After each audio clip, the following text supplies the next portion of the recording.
let's start the show. Hey there, I'm back. Did you miss me?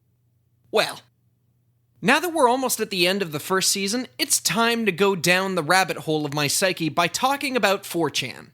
4chan is essentially the Mos Eisley of the internet.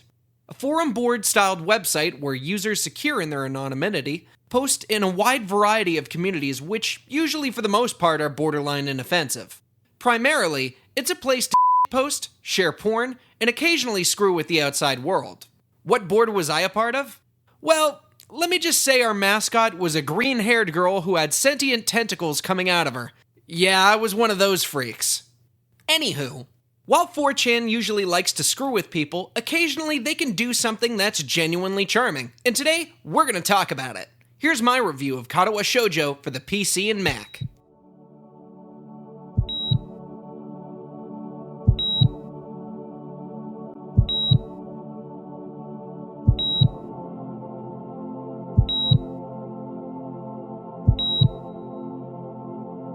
Katawa Shoujo, aka Crippled Girls, aka Disability Girls, is a visual novel that was released to the public originally in 2012? Holy am I late to this party?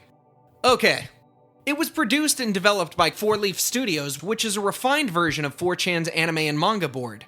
What started as a simple post of a bonus page by doujinshi artist Raida Honjo eventually caught fire and grew into Katawa Shoujo.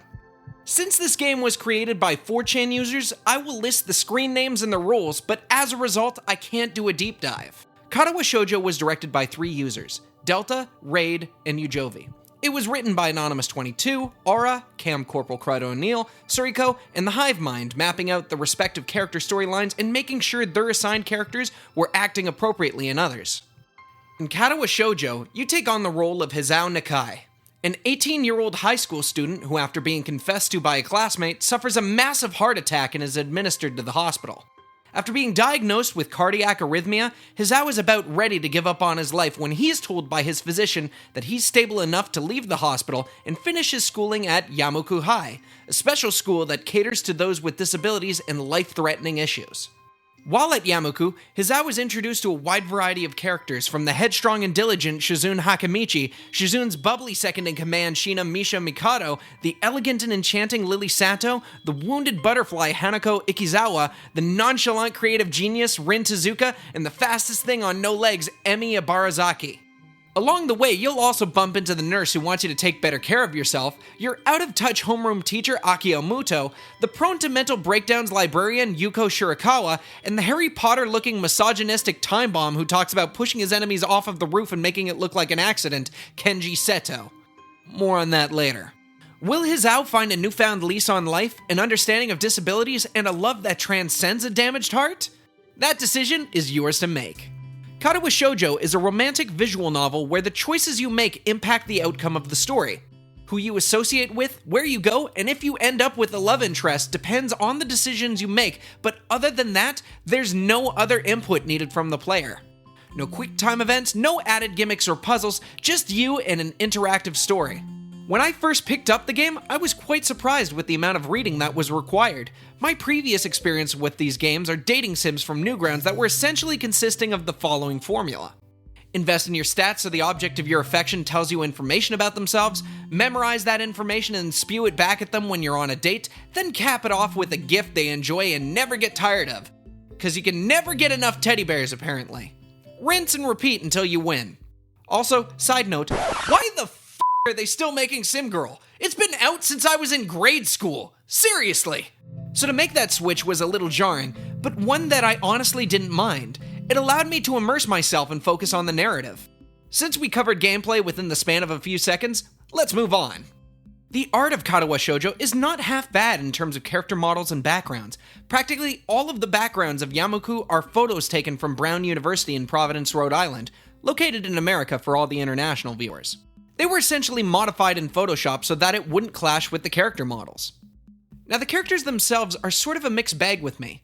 I do greatly enjoy the designs of all the main love interests in the game and feel that each character is quite unique. Also, oftentimes when the game itself shows a slide particularly focusing on a character, you can see the fine attention to detail. That being said, on generic scenes where multiple characters share the spotlight, the difference in art quality is quite apparent. Here, take a look at how the line art involving Emi looks really rough compared to the finely tuned Rin. It's little imperfections that can take you out of the immersion. It's not horrible by any stretch, but it could have been polished a bit more.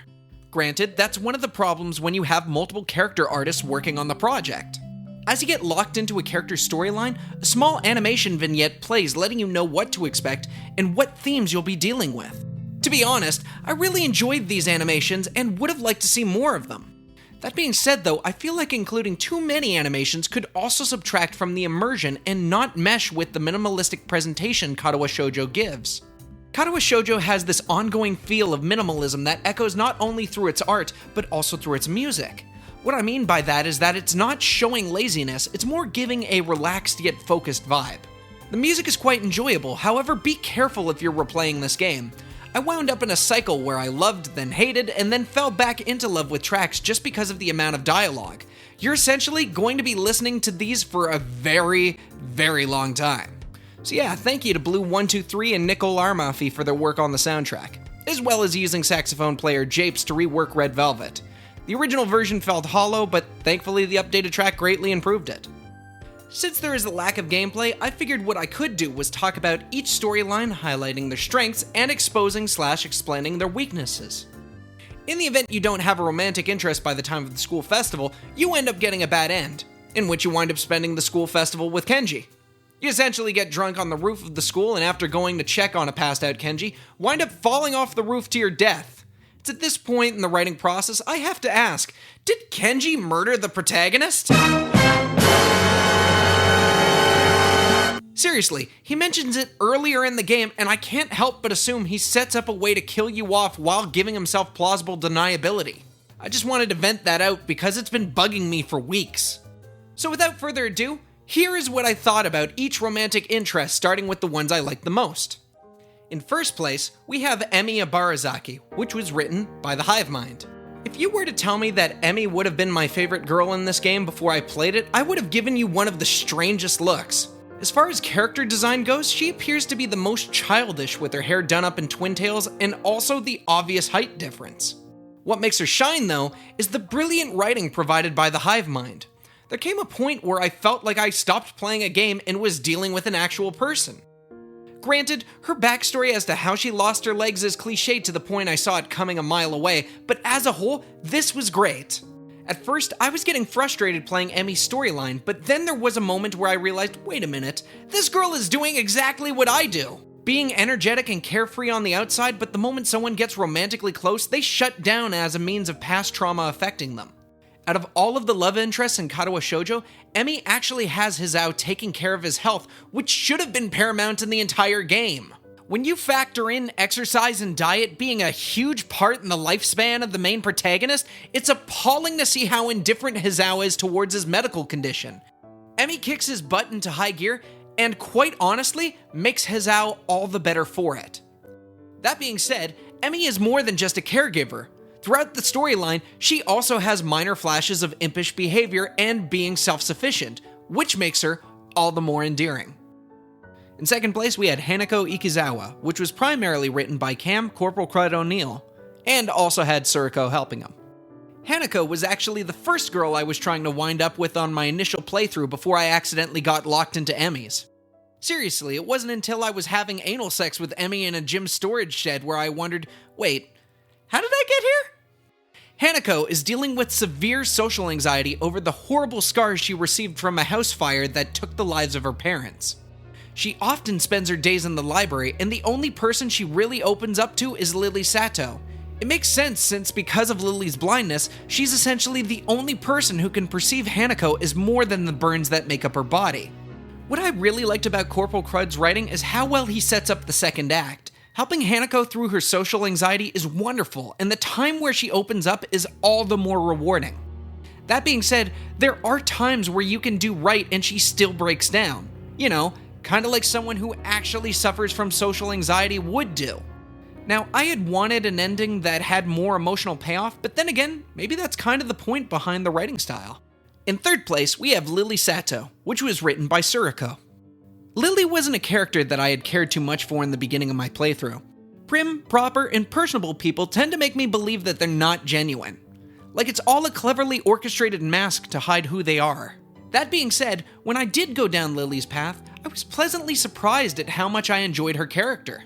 Lilly has been blind her entire life and as such, doesn't let it get in the way of it. She's constantly concerned with the people that make up her life to the point she oftentimes overworks herself and puts her needs last. While self-sufficient and reserved, she also has a cute side to her that helped me warm up and want to keep going. That being said, I did have issues that bogged down the immersion. For one, Hisao is definitely not well this time around. Most of the writers have their own take on the nature of his condition as well as how he decides what he wants to do with his life. In this storyline, however, Hisao is constantly having attacks to the point where I'm legit worried about his future health. It felt like there was a bit of a lull setting up the second act, and while the ending helps ramp things up, it makes a crucial mistake. It wraps things up way too nicely. Hanako's crippling anxiety, not only does she get over it by herself, she lands a job with the school newspaper. Ongoing tension between Lilly and Shizune wraps up in a nice little bow. Hell, it even has a "don't get on that plane" ending. Using cliches in storytelling is fine. There's a reason why they are cliches, but when you use too much, it becomes cookie cutter. As a result, I felt that the payoff loses that impact Suriko was going for. But I did enjoy my time playing through Lilly's storyline. In fourth place, we have Rin Tezuka, which was written by Aura. Rin Tezuka is an interesting enigma to say the least. She was a character that definitely intrigued me with her captivating sense of humor and general disinterest in subtlety. She's a very come-as-you-are type of person who doesn't have time to pick up or dig through layers of subtext. Rin happened to be born without arms and despite that accomplishes a great number of tasks using her feet. I get the feeling that she would totally kill it in DDR, but I digress.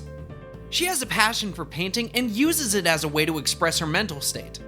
Now, as a musician, I instantly started recognizing the pressure of creation and expression. From their Twitter handle, Aura states that they were a DJ at some point, and I believe it. Rin primarily just paints for the sake of it, and the moment you convince her to follow it as a career, you open a Pandora's box. The expectations of others to succeed and create something profound can be a devastating mental strain. Oftentimes, the best written music I've created has come from a place of great sorrow and anguish. Seeing Rin talking about and then trying to destroy herself in order to make something meaningful is tragic and something I'm all too familiar with. However, I had a really hard time with this storyline and not because of mistakes, more along the lines of how my mind works. If Rin was a person, I would not have the strength to make it to her ending. Truth be told, she was the one character I legitimately reached a bad end the first time I played, but I do want to point out the exact same dialogue shows up in the correct path. It's just used at a later time. I guess what I'm trying to say is I didn't like it because I don't have tact. I kinda suck, don't I? Lastly, we have Shizune Hakamichi, which was written by Anonymous22. At the very end, we have Shizune Hakamichi. And where do I begin with her? I honestly wanted to like her. I really did. But there are some really big problems with her from a writing standpoint and a personal standpoint. Shizune is the head of the student council, which is basically just her and Misha. She's bossy, headstrong, and driven. I'm perfectly okay with that. In fact, the lead-in for her path had me roped in. It was refreshing to have someone so competitive and ambitious to round out the cast. The problem with her lies in her storyline. So let's break it down. Shizune essentially drives everyone away because she doesn't really consider their feelings or situation. Once again, I don't have a problem with that, but as her story progresses, you realize how much of a massive asshole Shizune is to Misha, the one remaining friend she has before Hisao enters the picture. Without spoiling anything, all it would take to resolve the tension is a heart-to-heart talk, but because Shizune is so cold and calculating, her words make a serious situation way worse. Speaking of which, in fact, in a vast majority of Shizune's storyline, the tone jumps around to the point it's jarring. It feels like it was rewritten and wasn't smoothed out to make the rewrites flow better, and most likely, that was probably what happened. Now, I had made the mistake of researching for this review while playing Shizune's storyline at the same time, and discovered in the alpha version that one of the characters ends up committing suicide. That completely impacted my focus the entire playthrough to the point where as someone who contemplated ending my life, I became triggered. Luckily, the ending was changed, but you can still see the ripples and telltale signs that aren't comforting. Oh yeah, Comfort. That scene. There's a point where a character comes to you who is down on their luck, and you're given the option of comforting her or rejecting her. For me, comforting someone is, hey, I'm going to be there for you. Let's go get food, and while we're en route, we'll walk and talk so that way you won't stay stuck inside your head. Apparently, Anonymous22 thought differently. To them, it meant, do you want to have sex with someone who really isn't interested in you and who probably just needs a friend, or reject her? This was brutal, and my misunderstanding led to a bad end. Go figure, right? It's little things that aren't smoothed out that ruin the enjoyment of Shizune's path. Oh, speaking of Shizune, let's talk about that first sex scene. This scene definitely left me troubled in regards to say the least. Here's the context. Hisao had just recently asked Shizune to be his girlfriend. She invites him and Misha to her family summer home. They get a little bit closer and do that thing in anime where one of them falls on top of the other. You know, where their eyes linger a little longer than usual. Hisao realizes this is getting intense and goes back to his room. Shizune follows suit and then blindfolds Hisao until he is sitting on a chair with his hands tied behind his back. With Hisao having no way of being able to communicate, Shizune lowers her body, effectively penetrating herself. I want to legitimately ask the audience consuming this video right now, is this technically sexual assault? In the example provided, you have two people who cannot effectively communicate without the use of their hands. One of them is prevented from doing so and then engages in sexual intercourse. Now, to those of you who don't have a problem, I want to ask, what if the genders were reversed? Does that change your opinion? If it were a male engaging in sexual intercourse with a woman who is incapable of communicating back, would you be okay with that? Oftentimes, I am presented with examples in media over what constitutes crossing the line, and will also say that there is a societal double standard in play, as most don't treat the implications of a male being possibly sexually assaulted as serious. In fact, before I wrote this script out, I had a long talk with my executive producers in regards to the morality and ethics associated with that scene. So yeah, I didn't enjoy Shizune's path. As a whole though, Katawa Shoujo is a game that despite its flaws, remains overwhelmingly positive, and everyone who had a role in it, from artists, editors, directors, musicians, programmers, writers, and even more, should be proud of the work that they've done. Not only did Katawa Shoujo handle its subject matter with respect by shining a spotlight on those with disabilities, it also managed to prove how you can accomplish a great deal despite chaotic circumstances. Katawa Shoujo is available online for free, and so are the art books, the soundtrack, wallpapers, and banners. So give it a whirl and tell me what you thought. I'm SonicMTD, and maybe it's time I updated the old dating profile.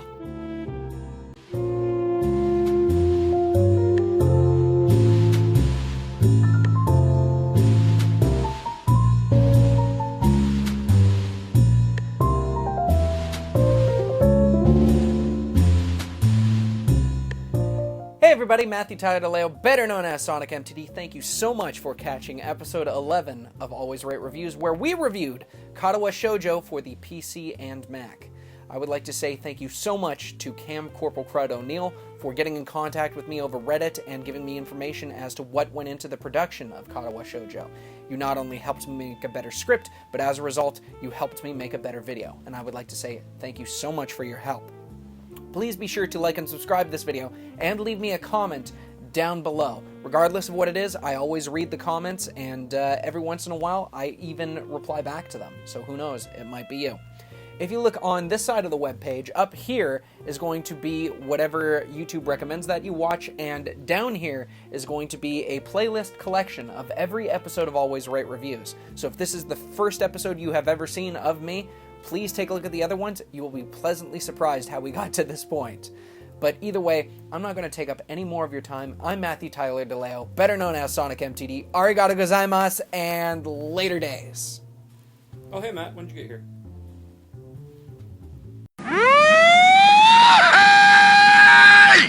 Yes. Yes. No. Yes, but this is